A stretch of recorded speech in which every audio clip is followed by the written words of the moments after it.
ایک بچی کا آسمان پر دسترخوان آنا، اور یہ حضرت ذوالقرنین مصری کا ایک دفعہ دریا کے کنارے شکار کر رہے تھے۔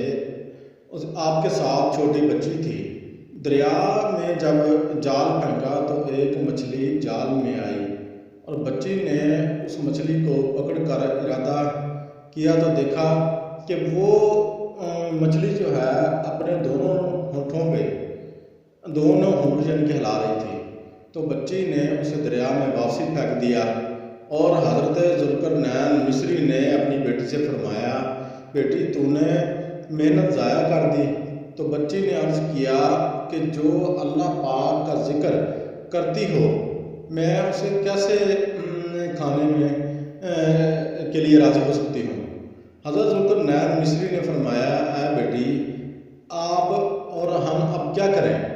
تو بچی نے کہا کہ ہم اللہ پاک پر توکل کرتے ہیں، اور ہم اسے مخلوق سے رزق جو ہے تلاش کرتے ہیں، اور اللہ پاک کا رزق جو ہے توکل کرتے ہیں، اور اللہ تعالیٰ ہمیں رزق عطا فرمائیں گے۔ چنانچہ آپ نے شکار چھوڑ دیا، اور دونوں باپ بیٹی شام تک اللہ پر توکل کر کے ٹھہرے رہے۔ شام تک ان کے پاس کوئی بھی چیز نہ آئی۔ جب عشاء کا وقت ہوا تو دونوں پر اللہ تعالیٰ نے آسمان سے دسترخوان اتارا۔ اس میں طرح طرح کے کھانے تھے، اور یہ 12 سال تک ہر رات کو نازل ہوتا رہا۔ یہ بڑا سچا اور پکا واقعہ ہے۔ حضرت ذوالقرنین مصری نے گمان کیا یہ دسترخوان میری عبادت، نماز، روزہ کی فرمان برداری کی وجہ سے جو ہے نازل ہوتا ہے۔ تو جب آپ کی بیٹی فوت ہو گئی تو وہ دسترخوان نازل ہونا بند ہو گیا۔